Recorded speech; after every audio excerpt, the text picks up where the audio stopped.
Oh my god, I can't believe Gongora was fucking evil. Did either of you pick up on that? Not in the slightest until he slapped that bowl of soup out of the guy's hand. Okay, but let's be fair, that was like the best soup slapping animation that I think I've ever seen in my life. How many have you seen? I was gonna say, but like, Don't worry about it. remember, this was on the Xbox 360, and they'd already perfected soup slapping animations at this point in video game history.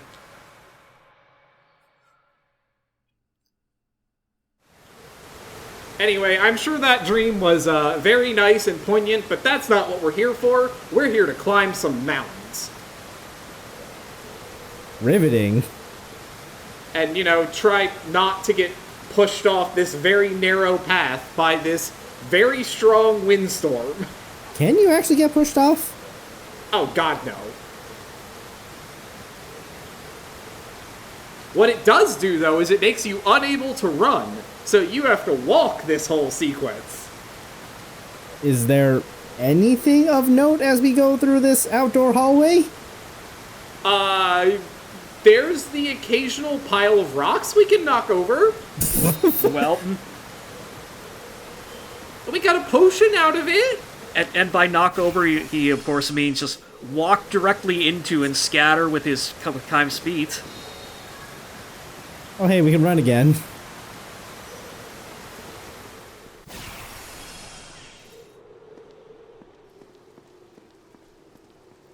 Well, that was fun. Now that we've gotten up this high on the mountain, there's no sign of rain at all. Yeah, we're up above the clouds now. Weather doesn't matter to us anymore.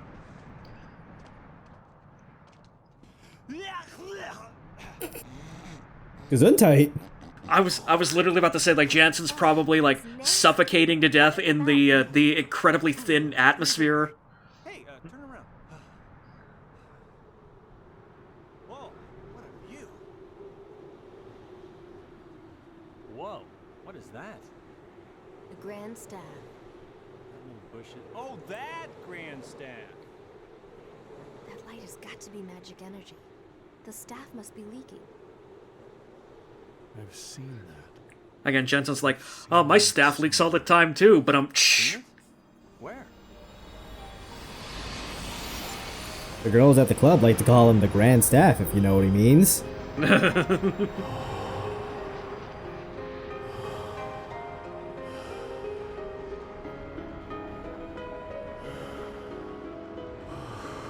Man, doing ketamine fucking sucks.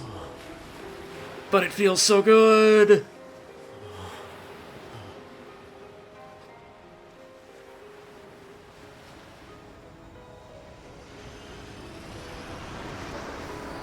So this is what Gongora's immortality spell looks like.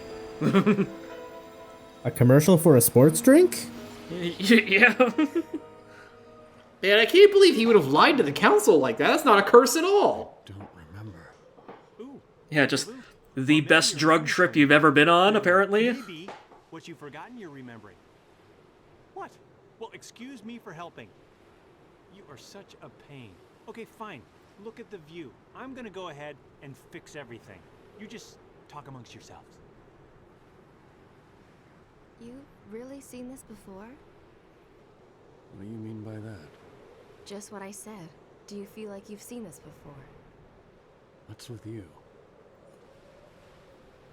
Just trying to be a friend. Don't look at me like that again. But I thought you...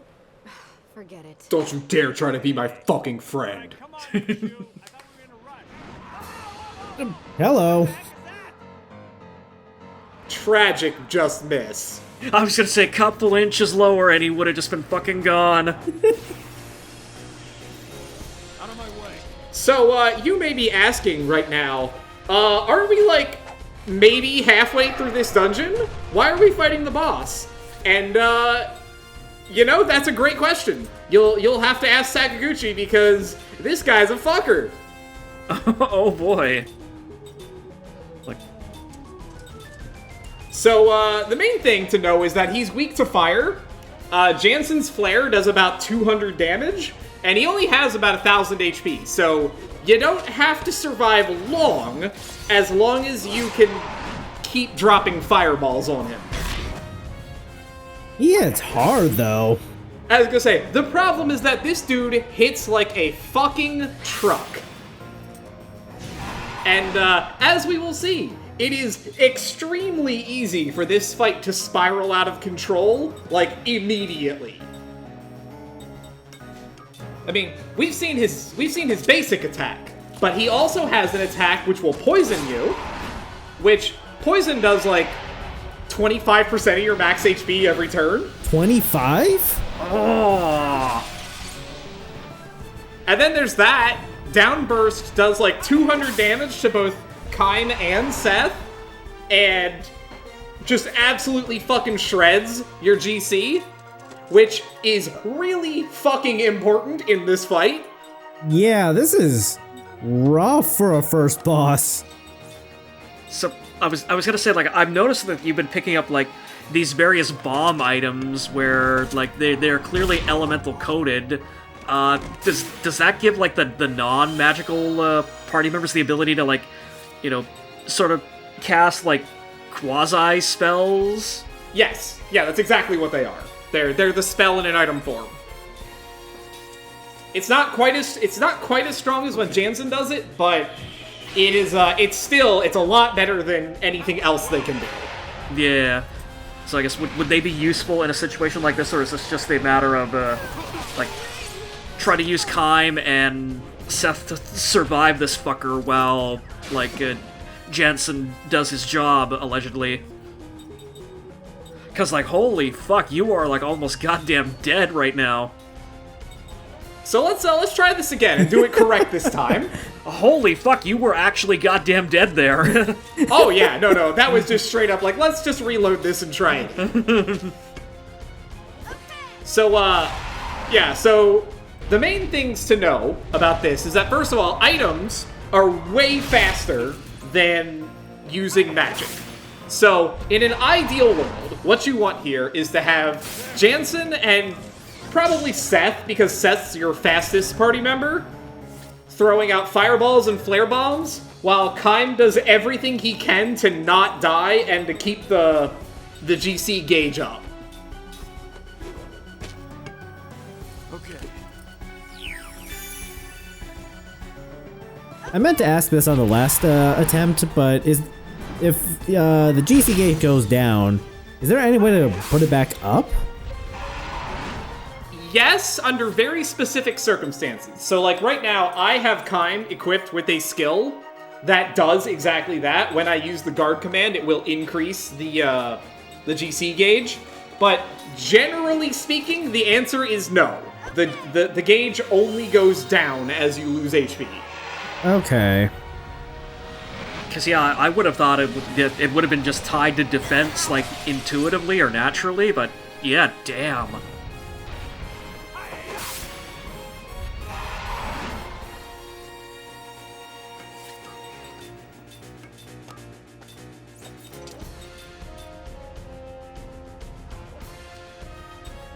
So, like, you can see here that, like, I could have used Kime just to cast a heal spell, but it's way more important that I use him to defend, and then just have Seth toss him a potion instead, because it's so much faster. Okay. Because if Kime dies, you might as well just fucking start the fight over.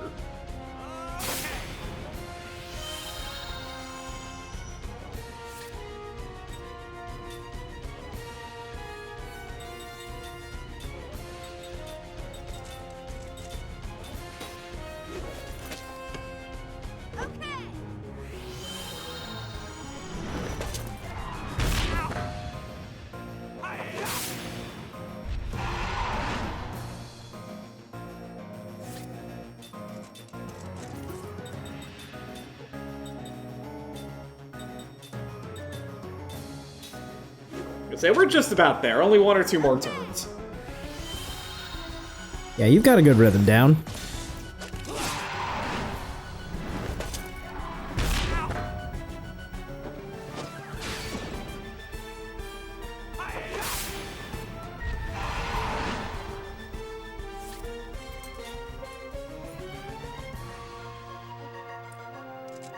I don't know if it's the low bitrate, but I keep reading the target name as Gilligan. Same. Like it's Grillian, I think. Gilligan?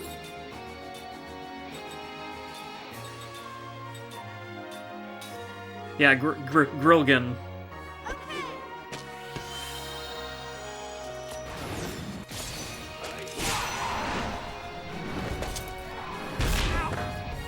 Man, he has it out for Jansen. I think a large part of it is that the AI is seeing that it could kill him, which is why it's doing it. But because my potions go off before his turn, I get enough HP back that he survives. Oh, that's actually kind of funny how that's played out then. But yeah, so that is a, you know, example A of how extremely fucking important managing the GC meter is. How can you be so comfortable? I almost got eaten alive.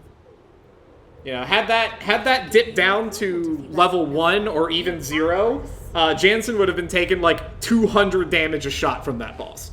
Hurry up. I thought we were in a hurry.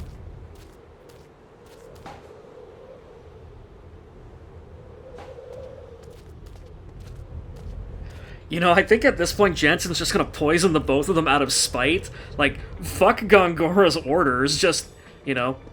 Yeah, but what's that gonna accomplish? They're just gonna pop back up in like 5 minutes. I don't know, it could be a special immortal killing poison, you don't know that. So, now that we've beat the boss, let's, go do the second half of the dungeon now. That's a normal pacing decision, right? Yes, of course.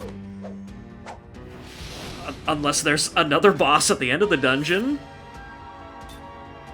Behold, the Big Owl. That's an owl? That's one big-ass owl. I have no idea what this thing does because Jansen can fucking nuke it in a single fire hit.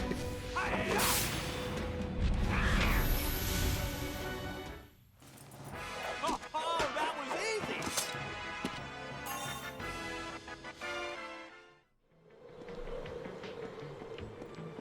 I do love, like, everyone's personality coming through in, like, their end battle quotes where, like, Kaim's like, yeah, that was bullshit, and, like, Jensen's like, I fucking rock, yeah! That is a nice touch, yeah.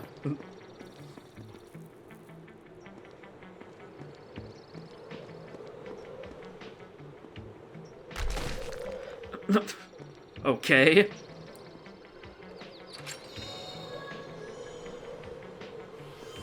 Trigger an avalanche, almost knock yourself off the tiny cliff for an item. Yeah, but it's not just any item, Crow. It's an item that lets you learn black and white magic simultaneously. That'll be good for another Mortal Party member. Yeah, we don't really have a white mage right now, do we? No. There's, I mean, honestly, Jansen's the only mage that we have at all, really. Like, Kaim and Seth can cast, but there is basically no reason for them to be doing it unless you're, like, having them heal or throw out a buff, because as actual casters, they are, mediocre at best, we'll say. It's more utility for them than, actual damage or support. Like, yes, if Seth was in a position where she could have been throwing some flares at that boss, that would be better than her basic attack, for sure. But, you know, should she be casting generally? Not really. I guess just good to have them as a backup option more than anything, right? Because, like, given the way that Jensen was eating shit during that fight, like, this seems like it's going to be a thing with him.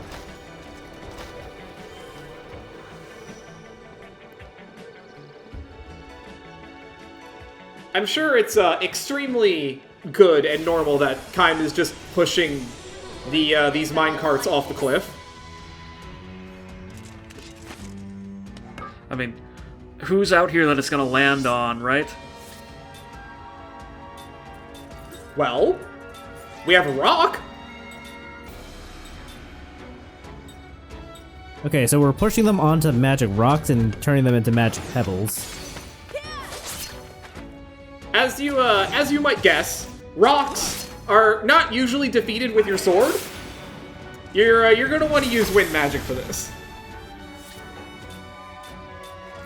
These things have like these things have like 60 HP, by the way. So like, you really do not want to use your sword for this. Yeah, also, you talked over my joke. I was gonna say, like, usually it's paper that defeats rock.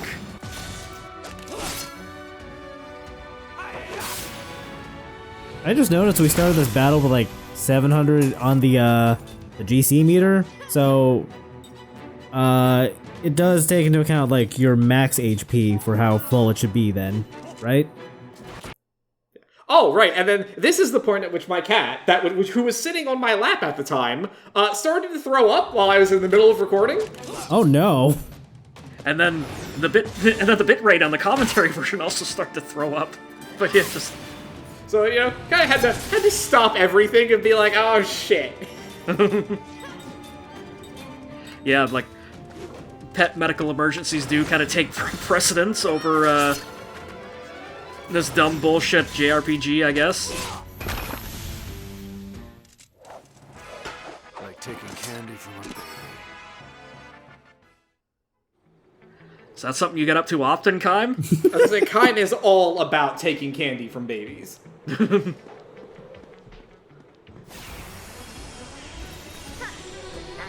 smart, eh?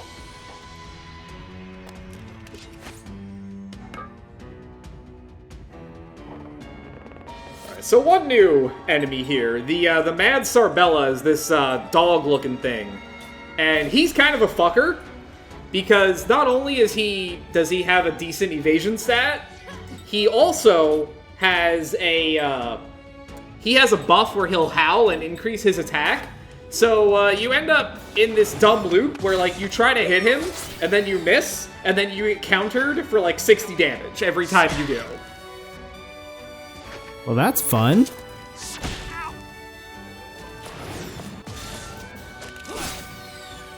That's like a gimmick from a late game boss in Yakuza 7, where like you have a lot more options for counterplay, but like this is early game.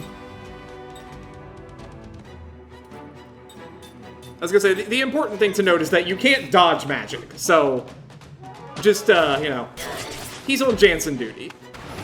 Meanwhile, I was gonna ask, when did Kiryu fight a fucking dog in Yakuza? He's fought 2 tigers in Yakuza 2 simultaneously.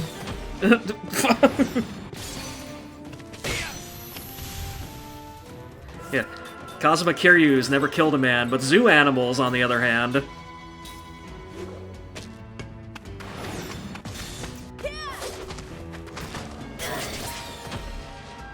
Also, like, who am I kidding? It would be, like, entirely in, like, Sega's wheelhouse to just, like, have, like, a boss fight against, like, a pack of Shibus in a Yakuza game. Can't think of any time where you're made to fight a dog, but yeah, there's tigers. There are bears. Of course. But yeah, like, I'm just, like, picturing, like, yeah, but, like, I'm just, like, picturing, like Majima just getting trash mobbed by, like, the little things. There's a chimpanzee driving some construction equipment. What? Huh? Yakuza's a weird fucking game series. Yes, it is.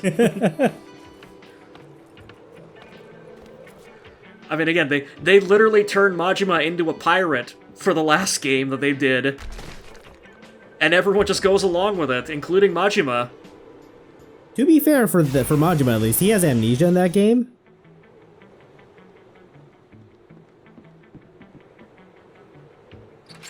At least he's got something in common with Seth with that whole, you know, forgetting they used to be a pirate thing.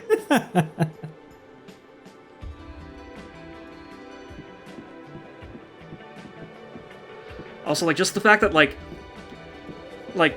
Kiryu is continuously trying to just get the fuck out of, like, the Yakuza series entirely, and Sega's like, no, you're too popular, get the fuck back in there, and just always shows up in the next game.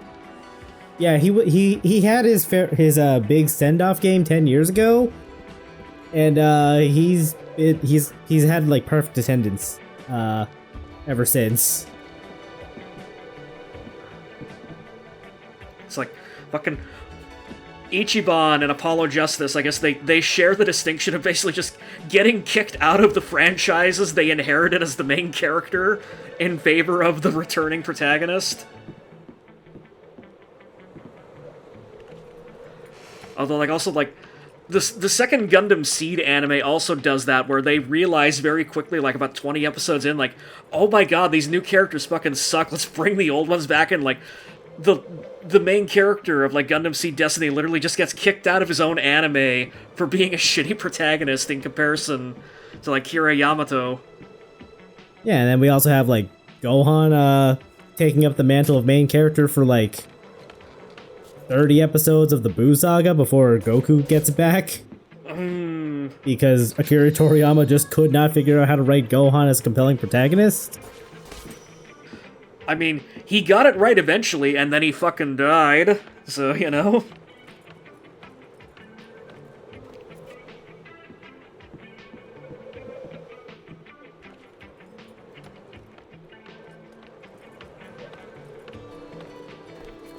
Alright, well, I hope you've enjoyed our mountain trip.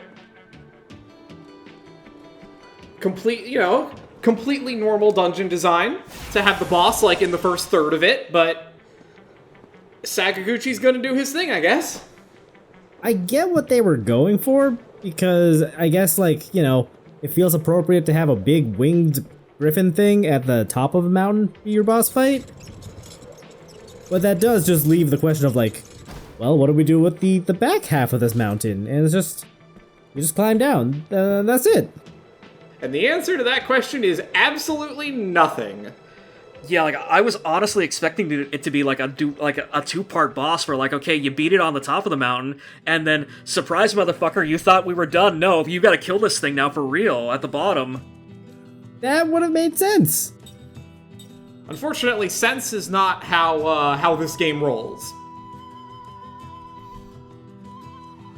But hey, we can go to Grand Staff now? That's great. We're already done. All right.